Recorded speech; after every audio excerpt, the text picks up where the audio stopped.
Bismillahirrahmanirrahim. Al-Fatihah ila hadratin Nabil Mustafa Muhammadin sallallahu alaihi wasallam susan lil alam al habaib fi anha'il alam susan fi madinati karim susan lil muhajir lil Allah bin Isa al azam al faqil muqaddam Muhammad ibn Ali Ba'alawi wa salih mafrahim wa jami' sadatina Ali Ba'alawi wa ila al ulama al fuqaha wal usuliyin wal muhaddithin wal mufassirin wal sufiyin wa susan lil muallif hadzal kitab al imam Syekh Muhammad bin Qasim al-Ghazi وللإمام الشيخ بشجاع الأصفهاني وللإمام الشيخ إبراهيم البيجوري وللحبيب الله بن بكر اللطاس وللحبيب أبو بكر بن عبد الله اللطاس وللحبيب الله بن محمد بهارون والحبيب محمد بن عبد الرحمن بهارون وصالحهم وفراحهم وخصوصا للوالد أحمد بن زين محمد زين أن الله يعلي درجاتهم في الجنة ينفعني بأسرارهم وأنوارهم وعلومهم ونفحاتهم في الدين والدنيا والآخرة. الفاتحة.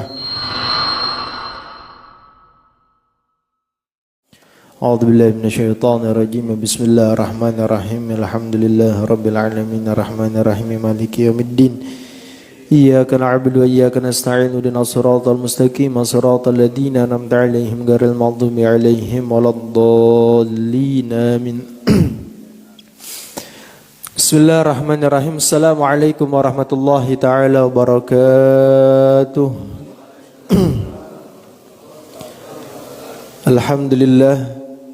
Alhamdulillah Rabbil Alamin wassalatu wassalamu ala rasulillahi sayyidil mursalin sayyidina maulana Muhammadin wa ala alihi at-tahirin at-tayyibin wa ashabihi al-gurril mayamin wa man tabi'ahum bi ihsanin ila yaumiddin. Allahumma lakal hamdu wa ilaikal mushtaka wa antal musta'an wa la hawla wa la quwwata illa billahil aliyyil azim. Allahumma inna nas'aluka ilman nafi'an wa rizqan wasi'an wa amalan salihan mutaqabbalan wa shifaan min kulli da'in wa saqam. Allahumma faqihna fid din wa 'allimna ta'wil.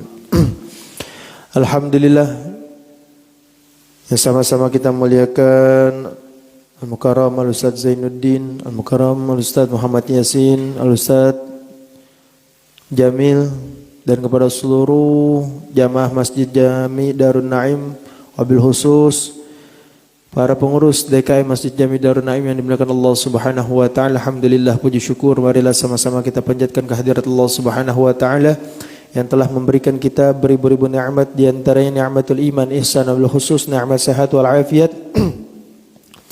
sehingga alhamdulillah kita dapat berkumpul kembali dalam rangka talabul ilmi, menuntut ilmu agama Allah Subhanahu wa taala. Mudah-mudahan berkah kumpulnya kita di tempat yang mulia ini, kita semua mendapatkan cucuran rahmat dan taufik dari Allah Subhanahu wa taala.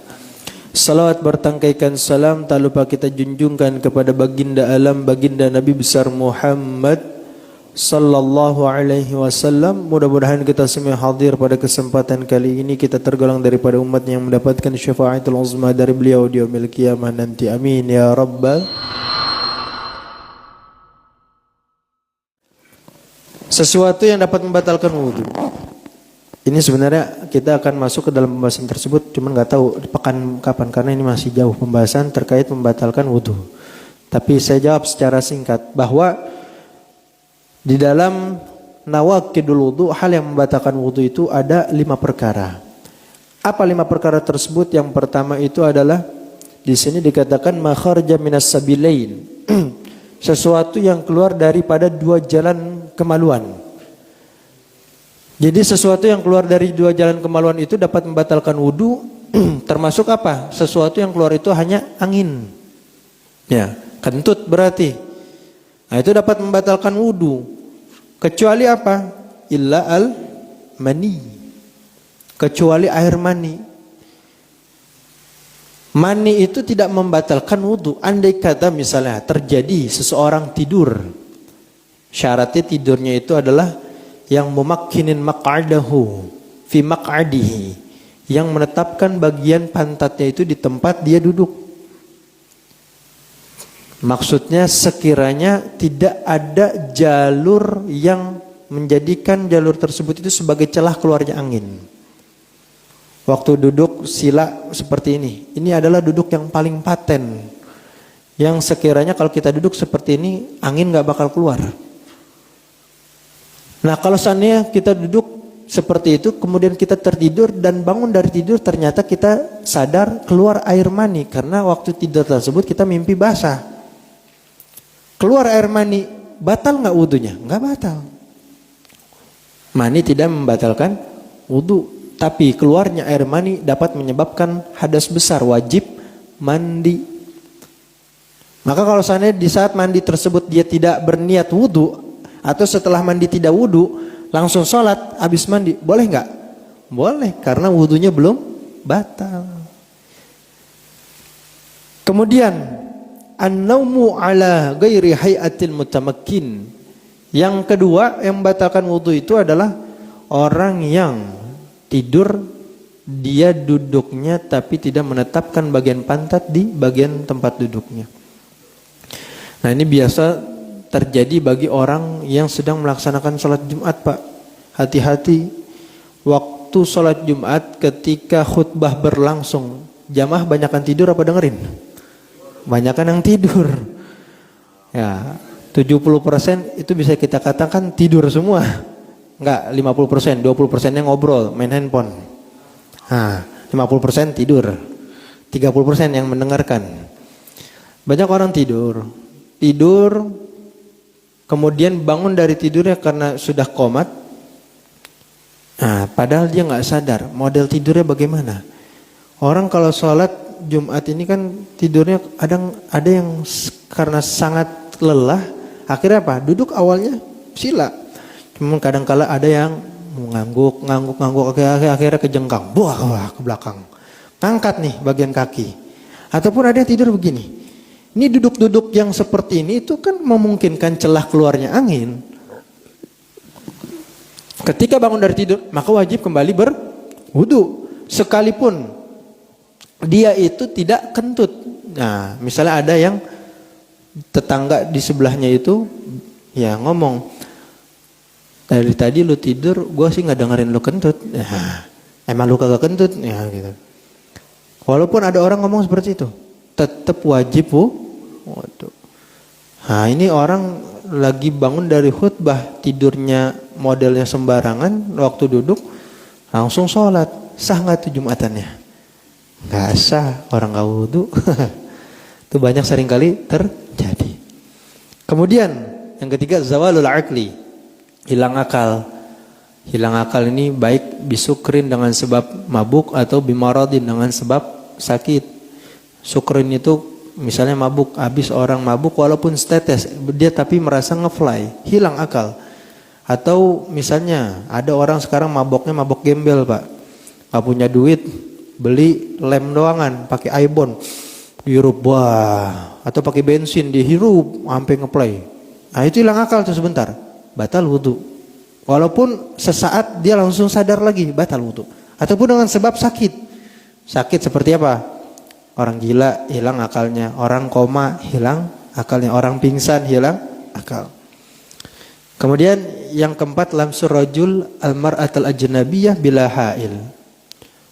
Bersentuhan kulit laki-laki dengan perempuan yang dewasa dan tidak mahram bagi orang tersebut min ghairi hailin, tanpa adanya penghalang. Ya, kita megang orang-orang yang bukan mahram kita. Ini panjang, nanti insyaallah pertemuan selanjutnya akan kita bahas terkait mahram. Ya, megang perempuan tersebut batal. Walaupun gak sengaja, walaupun kita yang disentuh. Dalam madhab Syafi'i, al-lamis kal-malmus, orang yang menyentuh seperti orang yang disentuh. Atau al-malmus kal-lamis, orang yang disentuh seperti orang yang menyentuh. Yang nyentuh batal, yang disentuh juga batal. Ya, jadi walaupun tanpa sengaja, sama bini kita batal apa enggak tuh? Hah? Sama bini kita batal, Pak. Karena bini walaupun itu halal buat kita, tapi sampai kapanpun dia tetap bukan mahram kita. Kemudian yang terakhir, yang kelima adalah massu farjil adami bi batinil kaffi wa massu halaqatu diburihi. Menyentuh bagian kemaluan anak Adam. Berarti kemaluan anak Adam ini bukan hanya berlaku bagi kemaluan kita saja. Kemaluan anak Adam, siapapun, mau kemaluan orang kita pegang, ya kemaluan bini kita pegang, atau anak kita walaupun masih bocah, bayi misalnya kita lagi nyebokin, kita pegang tuh kemaluannya, batal wudu. Begitu juga berlaku bagi orang yang sudah mati atau sudah menjadi jenazah. Ada orang jenazah kita mandiin, kita sebelumnya mau wudu, kita pegang-pegang tuh kemaluannya, kita gosok-gosok, batal. Jika tidak pakai penghalang. Ya, dan itu batal apabila terjadi persentuhan dengan menggunakan batinul kaf, bagian dalam tangan. Misalnya habis wudu mau pakai sarung, ya nggak sengaja sarung jatuh, kepegang tuh, nah batal. Tapi kalau kesentuhnya sama bagian luar tangan, batal nggak? Nggak batal. Termasuk diantara bagian luar tangan itu adalah bagian sela-selahnya nih. Ya, sela-selah di sini nih, sela-sela jari itu tidak membatalkan wudu. Misalnya lagi habis selesai wudu, ini gatel banget ini, pengen garuk. Nah, boleh digaruk pakai ginian, boleh silakan, kosok atau pakai ini nih, digini-gini. Nah, silakan, nggak batal. Atau misalnya mau benerin kiblatnya, mengsong ke kiri, pengen benerin, silakan, itu nggak batal. Atau yang terakhir, memasuk halaqati duburihi, menyentuh bagian lubang, ya lubangnya ya, syaratnya bukan pantatnya, tapi lubangnya, bol kalau kita bilang. Nah, dipegang tuh bolnya, ya batal. Sama kasusnya seperti kemaluan depan, apabila tersentuh menggunakan bagian dalam tangan. Seperti itu, wallahu a'lam bis shawab.